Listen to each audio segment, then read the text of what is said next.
Do you get them into sports? Do you get them into ballet? Do you get them into this?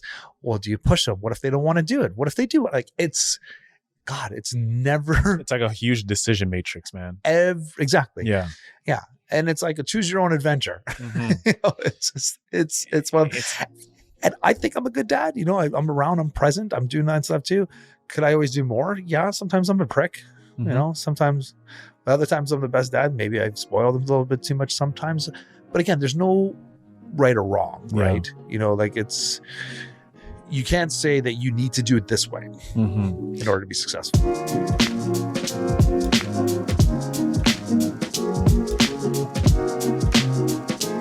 Hello, welcome, and this is the DC Talks podcast. This is episode 36.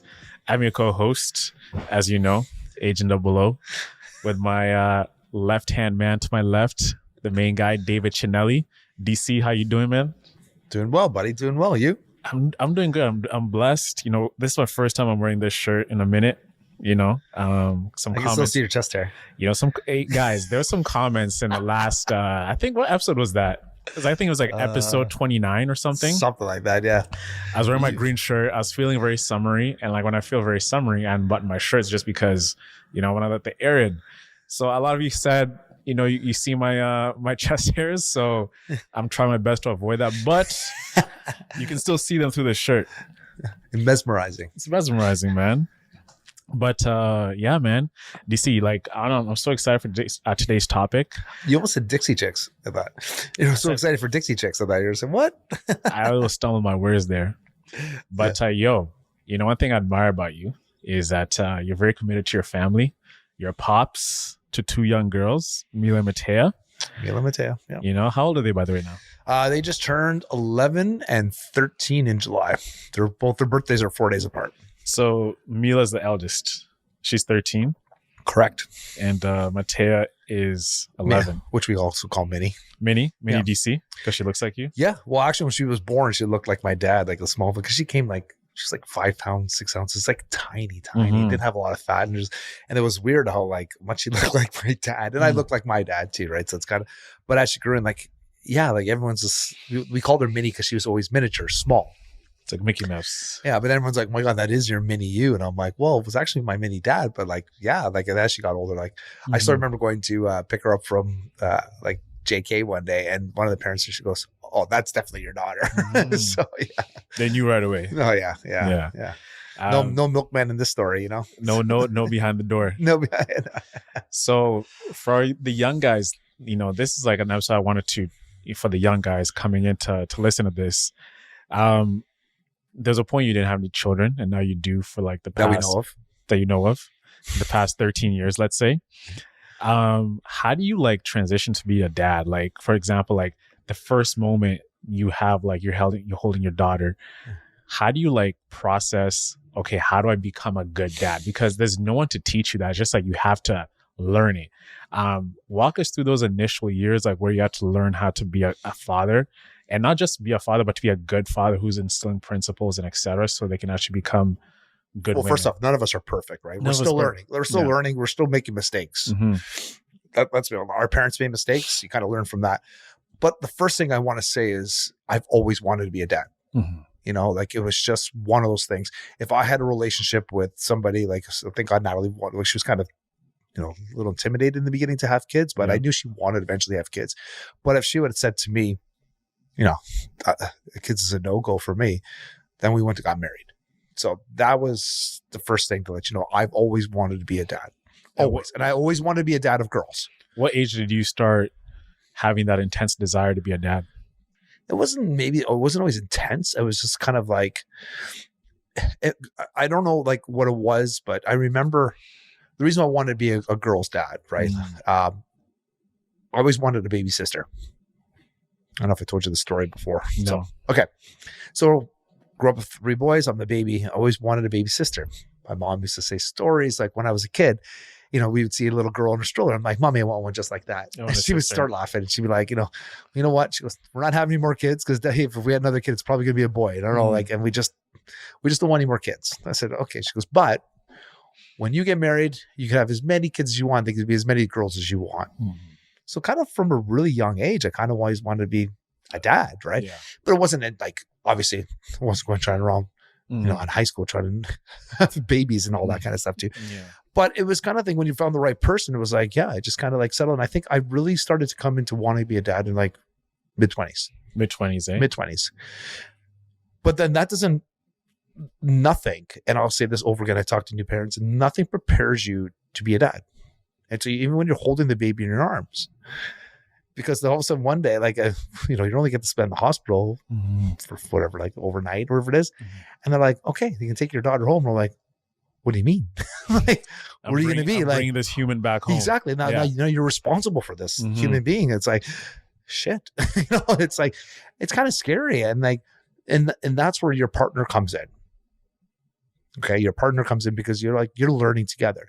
It doesn't matter, you know, if you've taken care of your siblings. It doesn't matter if you have great parents, they've given you like a playbook. It doesn't matter until they're actually your kids. Because things change. Like you and your dynamic with your partner, you might have different views about how to raise children and stuff. So it's different. So nothing really prepares you. And it's kind of like, holy shit, moment. Like, I got to take this baby home with me. And I'm like, holy shit. You know? What's that pressure like when you realize that I got to take this? It was kind of funny pressure because Natalie and I were kind of giggling about it. Or like, holy shit. It's like, oh, like, what do we do now? What do we do now? You're in the car with a baby in the car with a baby in the back. And like, what's that drive like? Because even if you put it in the backyard, you look in the back, see, like, it kind of shocks you a little bit. Yeah. Yeah, it does. It's like, it becomes real.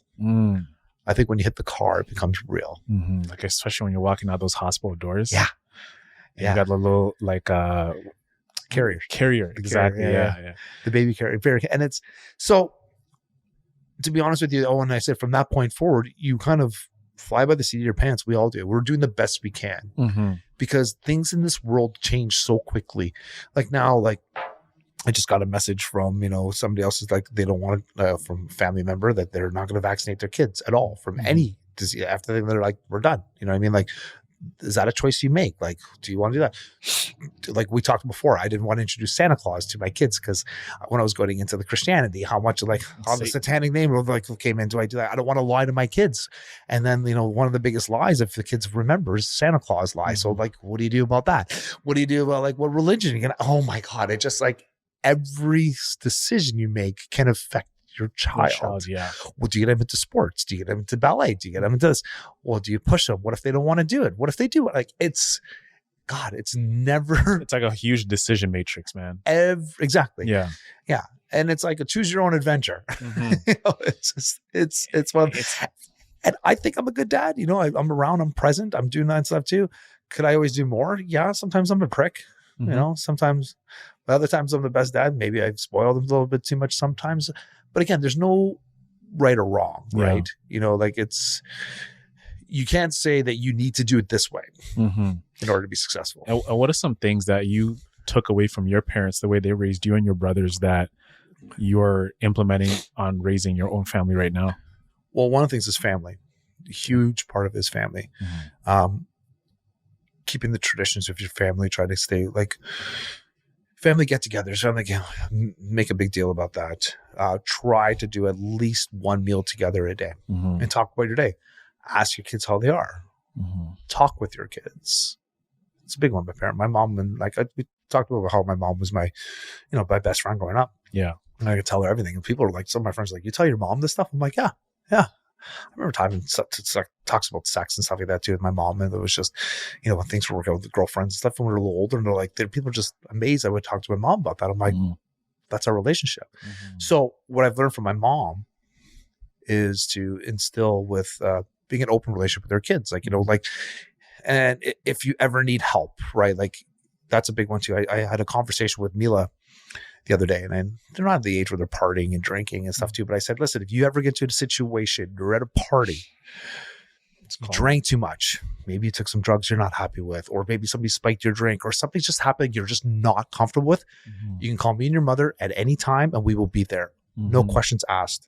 I'm like, I don't want you to go through having the feeling like, oh my God, my parents are going to kill me if they ever find out. Absolutely not. Then if we'll find out what happened the next day, you can explain it to us. So when you're comfortable with it, and we'll try to make sure this doesn't happen again. Yeah. But don't ever fear not coming to us, because we will always support you and be there in your corner always.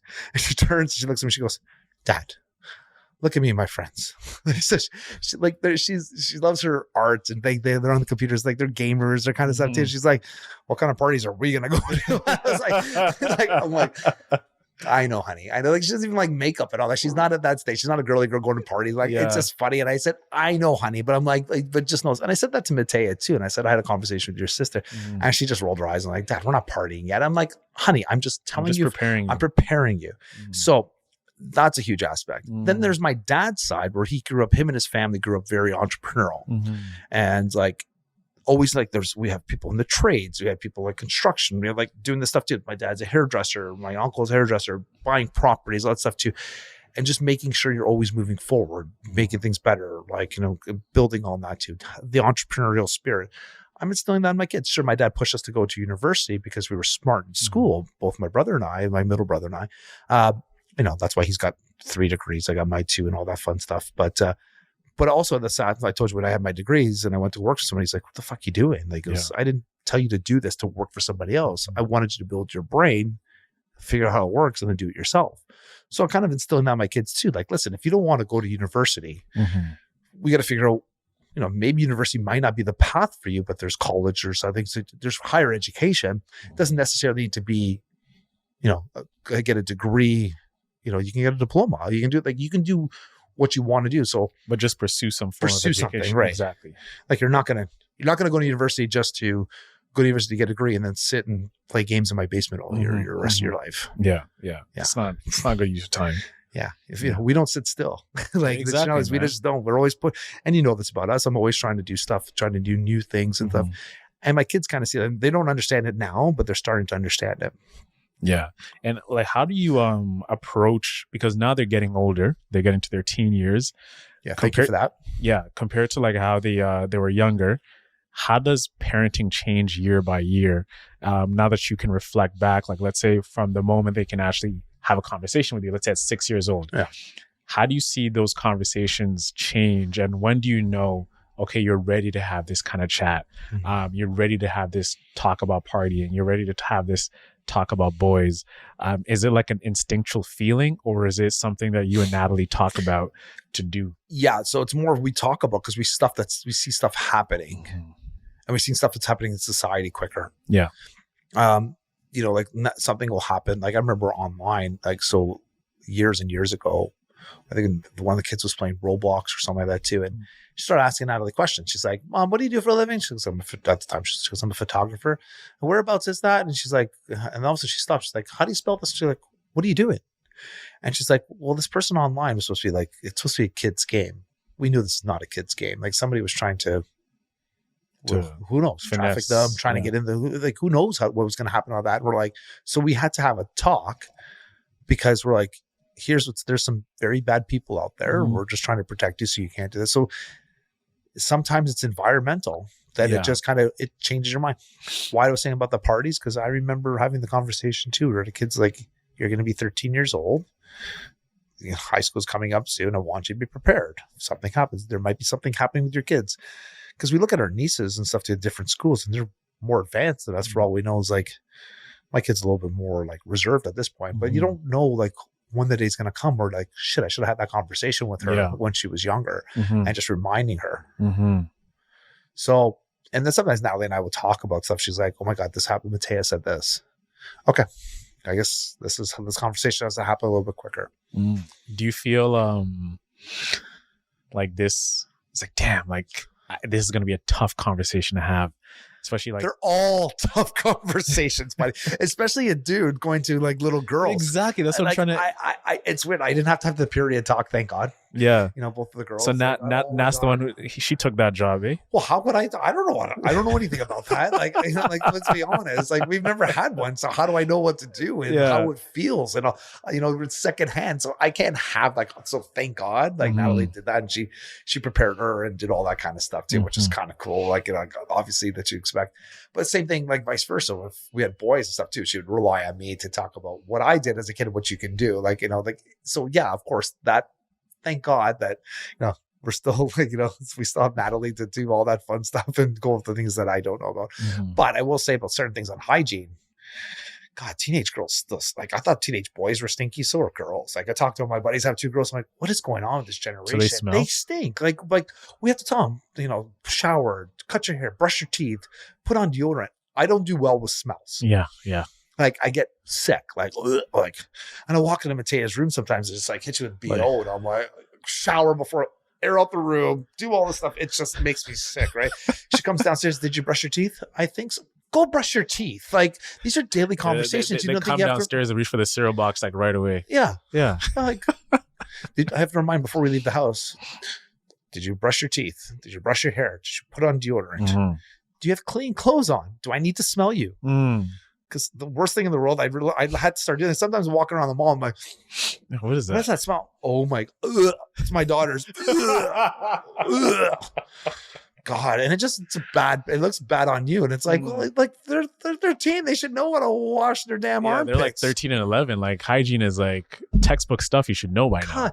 And I said, so my buddy and I were talking yesterday. We're saying too, like, he's got girls same age, like actually they're a year older than ours. And he's like, I said to him, like, don't they smell each other and say, dude, you smell? Like, my brothers would have been like, bruh, come on, you stink. Yeah. Like, I said to the girls, I said, like, don't you smell each other and tell each other to go shower? They're like, I don't smell anything. I'm like, there's something wrong. Your nose blind. Don't they get offended? Like, when you tell them? I don't give a shit.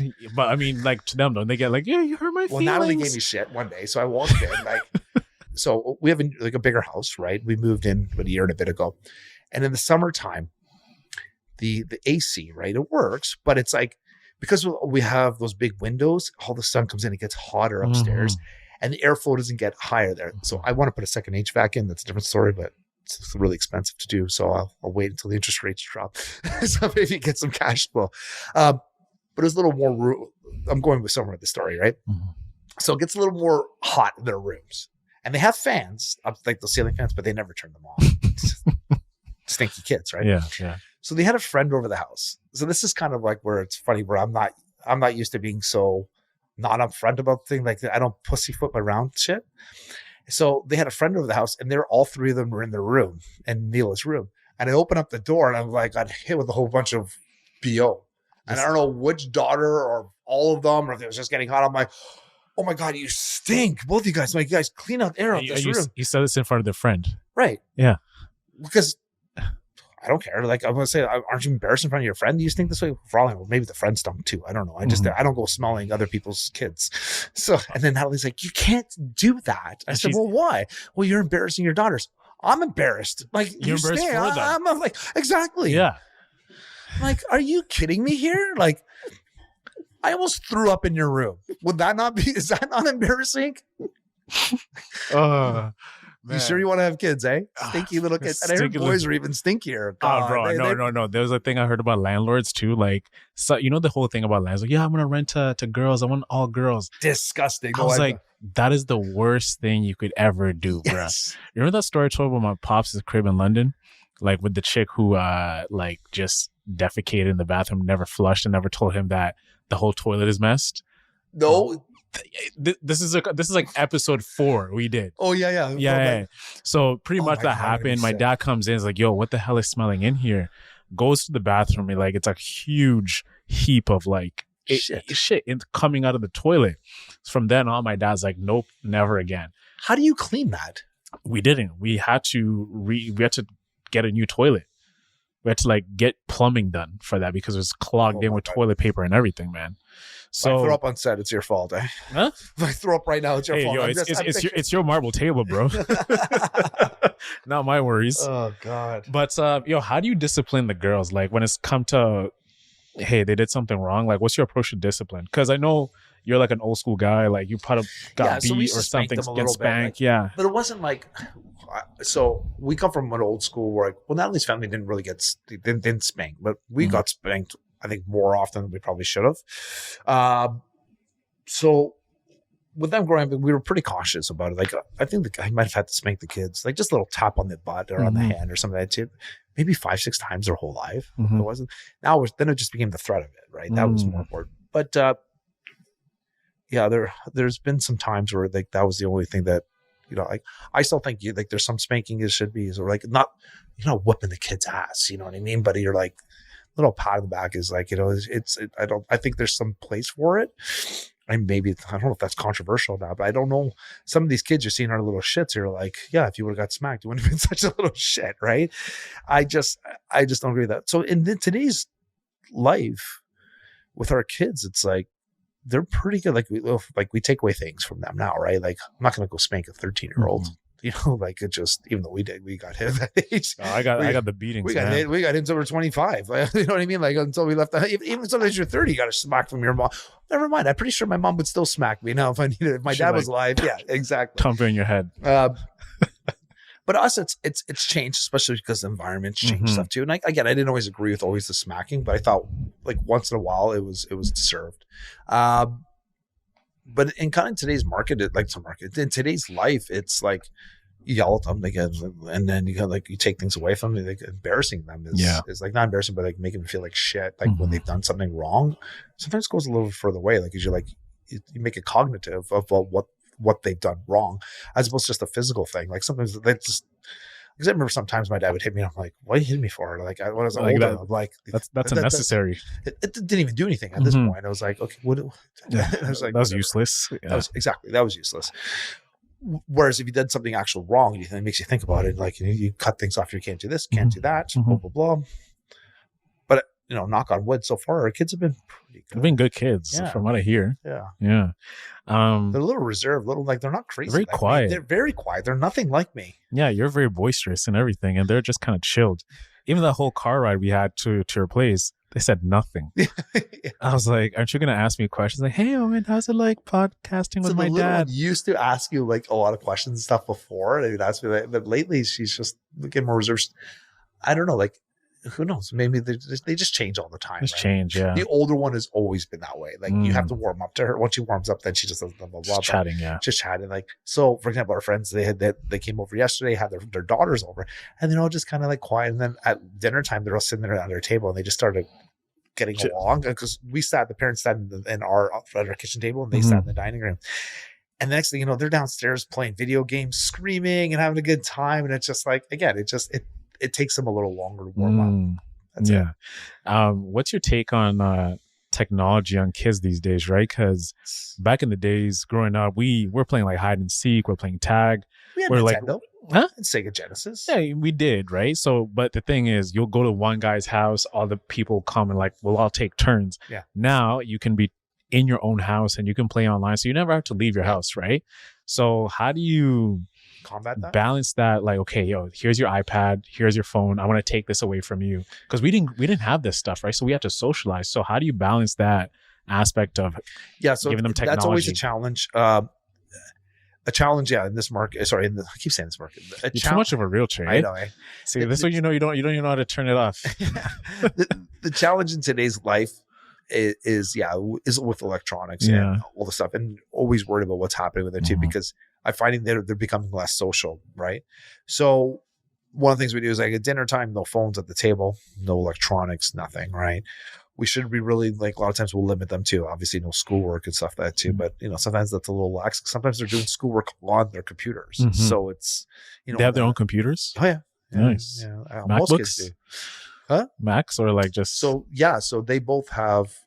Mila has Natalie's old Mac, and Matea has my old laptop Mac, which I use for a bit too. And then so they use the older stuff. Yeah, but then the schools also give them their own books, but they just like the Apple stuff. The Apple stuff, it's more integrated. Yeah, exactly. Yeah. But so depending on how integrated your kids are into the gaming and all that stuff too.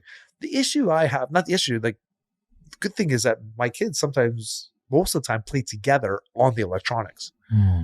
So they're interacting with each other and they're friends, but they're interacting with each other. So, and they're having a good time and stuff too. And it's like, and sometimes they're learning stuff, but they do a lot of stuff together. It's like, so it's tough for me to be like, you can't do that. Yeah. Like, let's be honest, we were kids. We used to sit in front of the TV and spend so much time watching TV, all those shows and all the correct.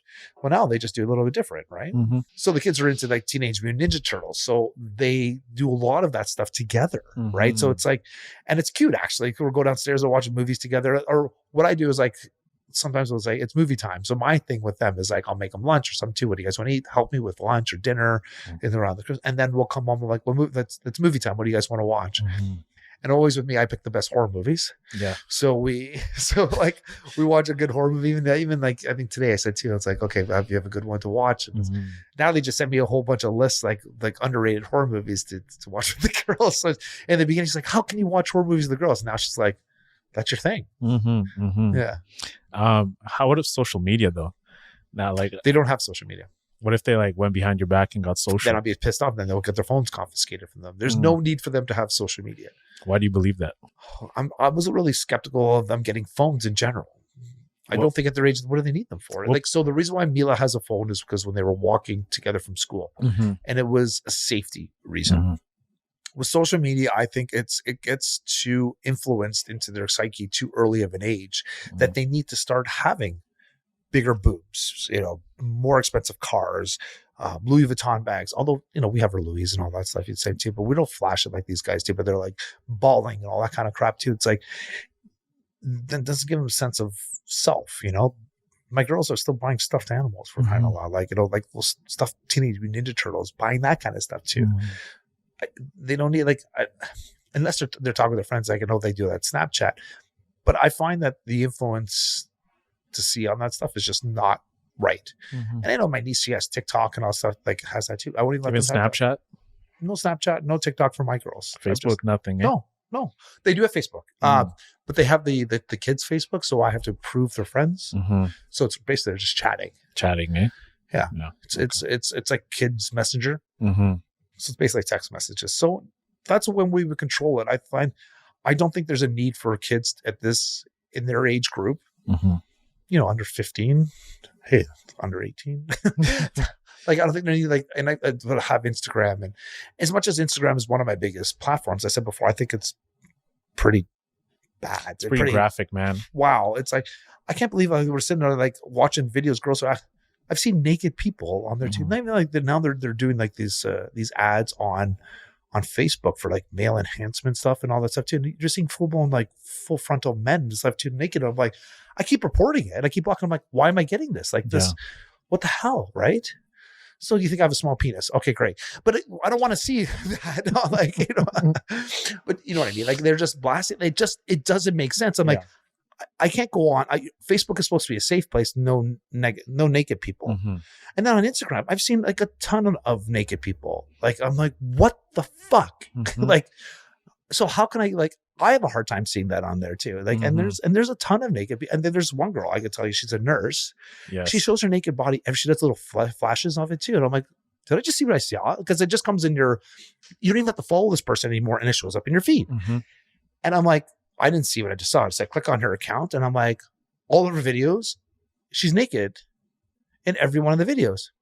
None of them are taken down. None of them too. And I'm like, literally just randomly come across this. And I'm like, I don't need my kids seeing that. Yeah. As we work towards wrapping up BC. After that comment. As we reflect so far, what's one thing that you're most proud of raising your kids so far? My Instagram account. No, I'm just kidding. My AK followers.